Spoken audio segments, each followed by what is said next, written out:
Bonjour et bienvenue aux rencontres du Festival de la librairie Un Point un Trait, une émission de la librairie en partenariat avec Radio Lodève. La Belette, petite sœur de Sylviane, qui a disparu, juste une description pour poser le poids sur les épaules de la vie, un père violent pour comprendre la fuite, la Déval, une ville ou un quartier pour décorer le nulle part, une plage comme limite, un bunker comme refuge. La Belette est aussi le titre de votre ouvrage paru aux éditions Le Tripode en mai 2024. Maï, bonjour. Bonjour. Alors, votre ouvrage Belette est paru aux éditions Le Tripode en ce début d'année, donc. Est-ce que vous pouvez le résumer en quelques mots ? Oui, je vais essayer. Alors, c'est l'histoire d'une môme de 13 piges qui va mettre tout ce qu'elle a de poésie et de chaud, de rapport à la vie un peu différent, particulier, un rapport à la vie qui reste positif, qui reste beau. Elle va mettre tout ça au chaud dans un bunker pour se réfugier face à la violence du monde. Et elle y emmène le fantôme de son petit copain dont elle attendait un baiser qui colle, qui n'a pas fonctionné puisqu'il s'est cassé la figure et on ne sait pas s'il en vit, pas en vie. Elle emmène le fantôme, elle dit qu'elle va veiller ce fantôme, mais en fait, ce qu'elle préserve, c'est son chaud, son rapport au monde. Alors, pour mettre tout de suite dans l'ambiance, je vous propose une petite lecture. D'entrée, page 29. Quand il se penche avec son air mauvais près de la fenêtre, je sais que je vais dérouiller grave. Mais lui, il a droit à l'uppercut de la lumière avant de me balancer le sien. C'est le Seigneur, je me dis. C'est l'autre là-haut qui lui fout son projo dans la gueule pour qu'il me rate à l'angle du buffet. Si j'esquive assez vite, dans l'entreseconde, à ce moment-là, j'ai toutes les chances que le premier coup fasse moins mal. Je gagne le temps de me rouler. Enfin, en général, pas toujours. En général, elle est drôle cette expression. Mais le vrai problème, c'est ce qui arrive de temps en temps. Quand il se loupe pas, en particulier le dimanche.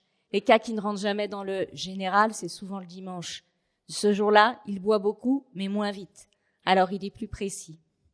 Et j'esquive moins bien. Et puis des fois, le projo du Notre Père, il vient même pas. Je lui ai dit là-haut plusieurs fois quand j'étais gosse, le dimanche, sur le perron, à m'asseoir sur les marches avec la renifle après que je regardais là-haut et je disais « Tu déconnes quand même, quoi. C'est dimanche, le projo du dimanche devrait être dingue. » Merci pour cette lecture. La violence est présente tout au long de ce récit. En quoi Belette, cette petite fille, est-elle la représentation des conséquences de la violence familiale ou de la société ? Le contexte du père violent, pour moi, dans Belette, c'est une situation de départ. Ça représente une violence bien plus large que ça.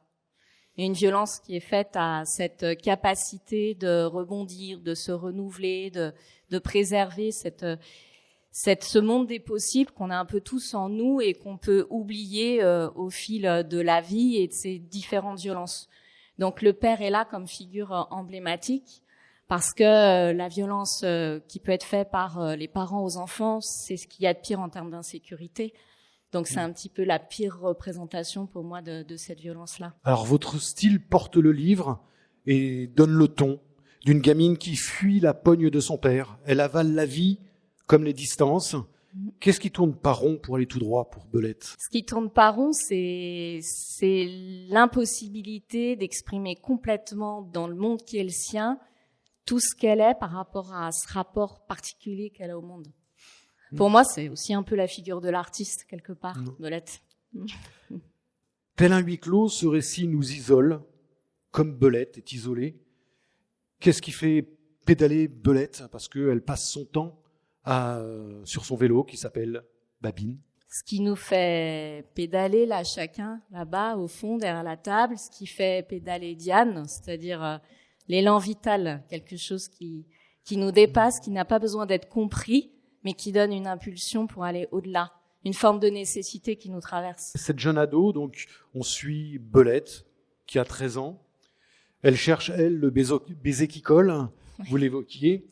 Comme une ode à l'amour, elle court après la vie, à moins que ce soit la vie qui court après elle, on ne sait pas trop. De qui Belette est-elle l'enfance ? Alors, elle peut être l'enfance de beaucoup à certains moments. Je pense que les retours des lecteurs que j'ai pu avoir étaient touchés parce qu'ils se reconnaissaient dans certains aspects. Ça peut être le coup du croissant, ça peut être parce qu'il y a une histoire de croissant à un moment donné, ça peut être le Babine, sa bicyclette en elle-même qui est presque son chien, sa compagne et en même temps sa jumelle. Ça peut être la grande plage, cette immensité, cet univers de tous les possibles. Voilà, il y a plein d'aspects qui peuvent toucher l'enfance ou ressembler à l'enfance de beaucoup de gens. Ensuite, d'un point de vue autobiographique, c'est pas autobiographique justement. C'est pas, la vie de Belette ne correspond pas à mon enfance. Moi, j'ai été bordée d'amour. Je disais hier en discutant que c'en est presque honteux tellement j'ai grandi dans le bonheur. C'est justement un cadeau que j'essaie de partager maintenant parce que je trouve que ça se partage des cadeaux pareils. Donc j'essaie de le faire avec l'écriture. En revanche, sur l'aspect de ressenti, de vécu intérieur, de l'état de l'artiste qui veut essayer de s'exprimer dans un monde qui le renvoie toujours à des systèmes. Oui, ça peut être comparable à un peu mon enfance, oui. L'importance de cet ouvrage, là, paru aux éditions Le Tripode, c'est effectivement le texte, l'écriture particulière que vous avez, les vocabulaires inventés ou avec des mots qui sont utilisés différemment. Alors je vous propose à nouveau une petite lecture, parce que je trouve que vraiment pour cet ouvrage c'est important. Moi et mon cri, on a repoussé le vent. On lui a flanqué une raclée, et la mer a flanqué une raclée au ciel. Tout s'est calmé, et il s'est remis à pleuvoir, un peu, comme j'aime bien. J'ai été voir la mer de plus près. J'ai été la goûter du bout du pied. Elle a l'air un peu fatiguée de la chamaille. Elle s'étire sous les gouttes sans dire grand-chose maintenant. J'y mets jusqu'à la cheville en grattant le sable pour sentir la patauge, comme dans les flaques d'automne. Ça me donnerait presque envie d'aller plus loin jusqu'à la taille. Non, elle est quand même bien froide et il est trop tôt. Aucune chance que je me réchauffe avant midi. Il faudrait pas que je me retrouve en fièvre et que j'atterrisse chez les cons. Bon, juste les chevilles alors. Oui, les chevilles, c'est bien. Et puis, écoutez le riz qui tombe sur l'eau, presque tendre. Pourquoi tu me parles de riz, Belette? Qu'est-ce que tu me causes? Ça n'a rien à voir, t'es couillonne. C'est pas une question de riz, c'est une question de grain, m'a dit Coco un jour que je lui disais être restée sous le riz un bon bout de temps. Mais moi, quand on me parle de grain, je vois du riz. Qu'est-ce que vous voulez que je vous dise? Coco, elle a peut-être le vocabulaire qu'il faut plus que moi, mais elle sait pas faire de l'image à elle. Elle dit juste ce que les autres disent. C'est pas beaucoup. Elle a rien à elle quand elle parle. Elle parle la langue des autres, le courant. Des trucs qui camouflent pour que ça contente tout le monde. Du coup, elle a le mot maigrelet. Y a rien à bouffer dessus. On reste sur sa faim. Moi, j'ai plein de trucs à moi et je vous le dis, c'est du riz qui tombe. Et peut-être bien que ça va pousser après dans le sable. Peut-être que si je reste là longtemps, je vais voir de la broussaille verte sortir de la mer. Merci.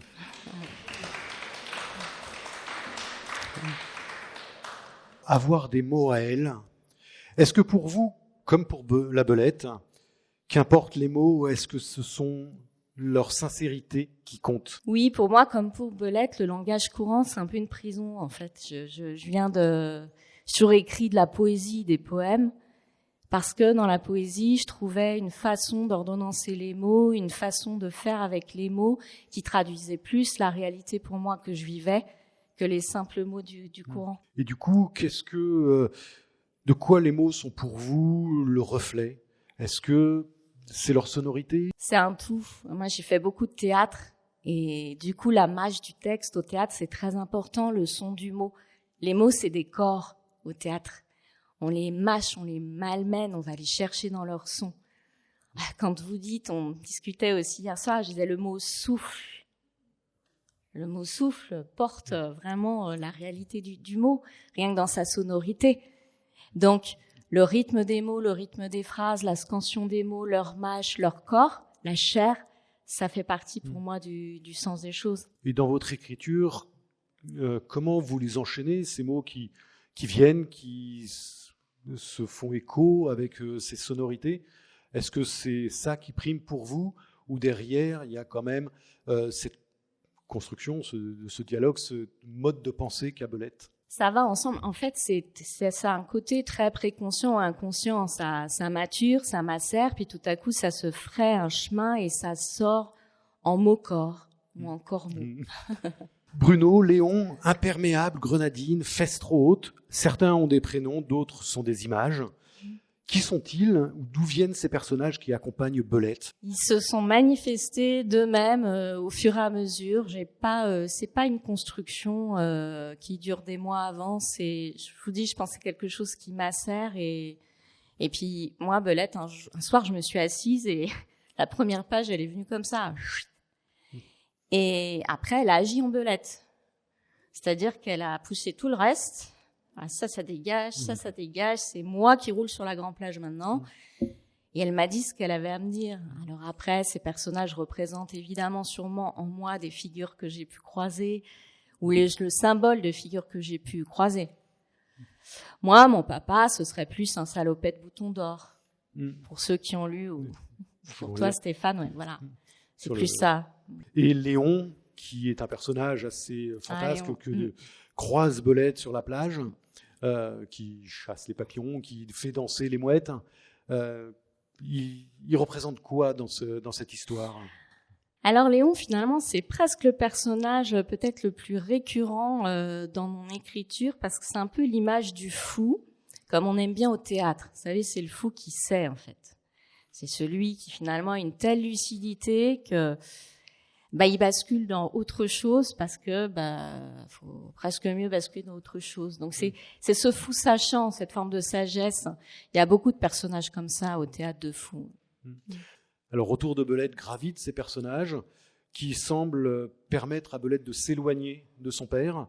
Est-ce qu'ils représentent plusieurs facettes d'un même personnage qui viennent construire les rencontres et peut-être donner différentes figures de l'humanité à Belette? Peut-être. Non, c'est une bonne question. J'ai envie de dire, je pense que dans Belette, il y a beaucoup de choses qui appartiennent au lecteur. Parce qu'elle m'appartient pas du tout. Donc là, c'est un peu à celui qui lit de voir ce que lui il veut imaginer. Est-ce que c'est plusieurs portions de Belette et des personnages projetés, imaginés? Est-ce que c'est une réalité? À vous de voir. Alors, même sous des airs de poèmes à la vie ou à la mort, les mots de cette gamine, Belette, enchantent ou désenchantent. Chacun de ses propos et parfois glisse des formules acerbes sur le genre humain. C'est parce que dès qu'il faut faire un effort, 3/4 de l'humanité se débine.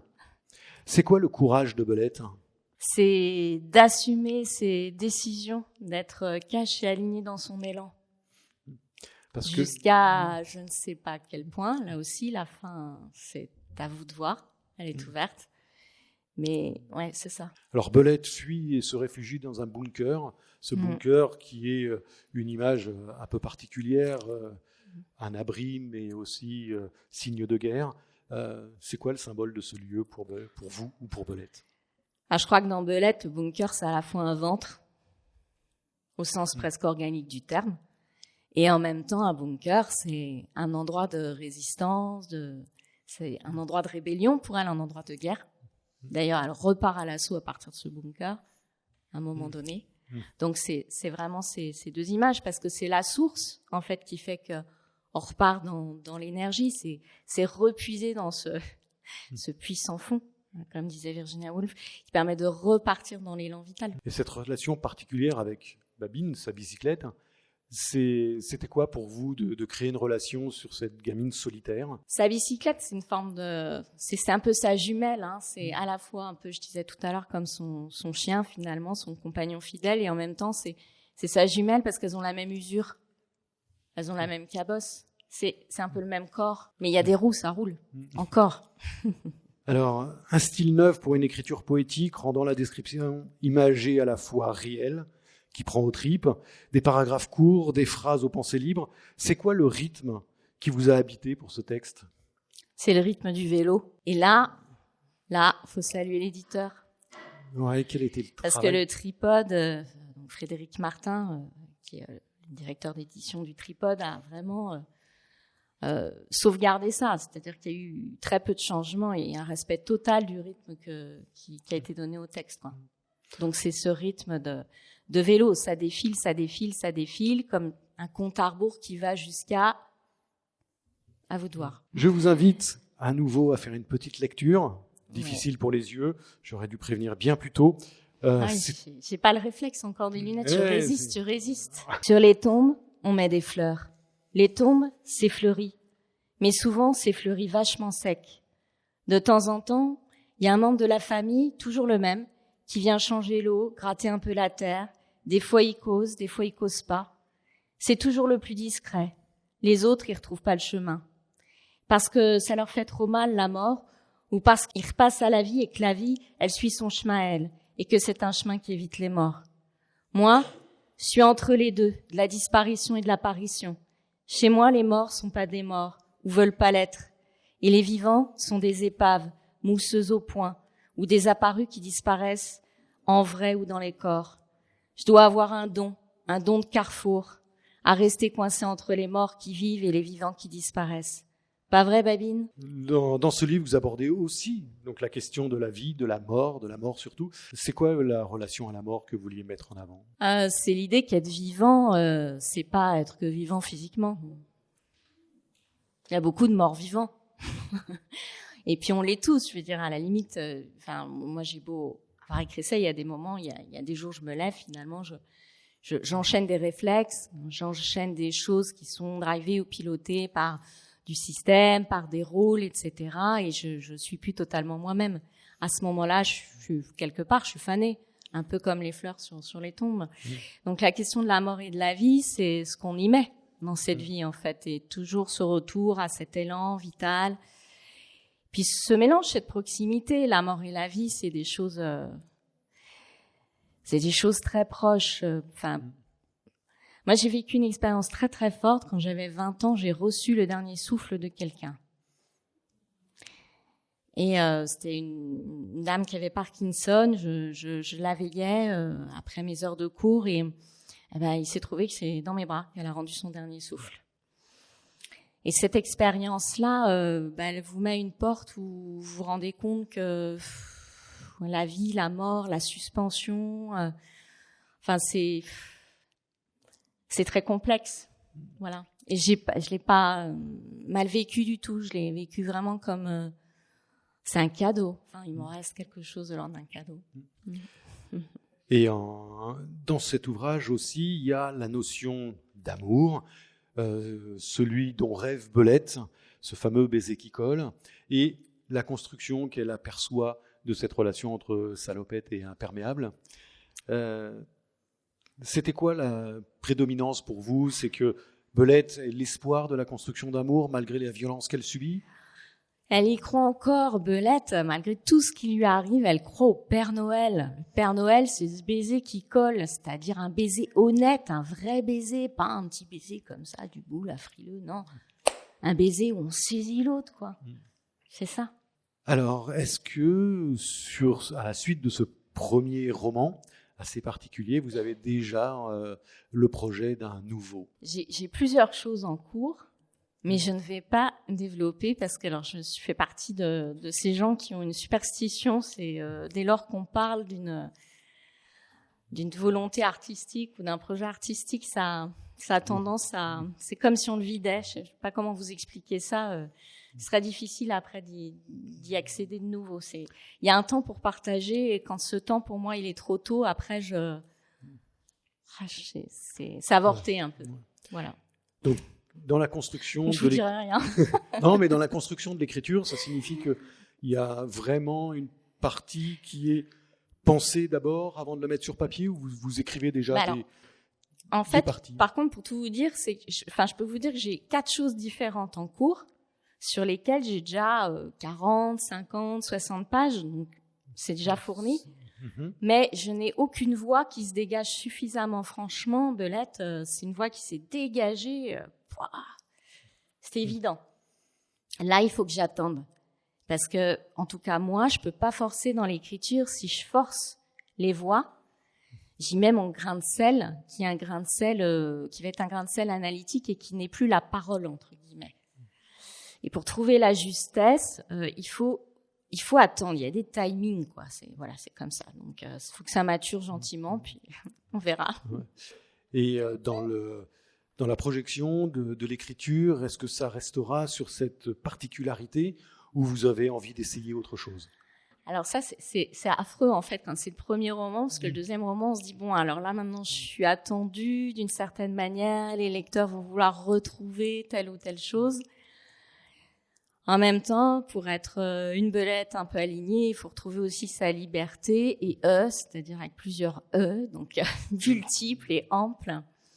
Alors je lis liberté et parce que dans le texte, Belette parle de liberté et Donc voilà, j'en suis aussi un peu là. Je suis aussi confrontée à cette difficulté-là. Merci Maï pour vos réponses. Et avec plaisir. Avec plaisir pour la prochaine fois ou la présentation du prochain ouvrage que vous nous viendrez nous présenter. Merci à Radio Lodev pour la diffusion de cette rencontre et tout particulièrement à Anne pour la technique. Merci à Nathan pour les prises de vue, le montage et la mise en ligne des rencontres de la librairie que vous pouvez retrouver sur notre site internet www.1.trait.fr. Merci et à bientôt. Merci.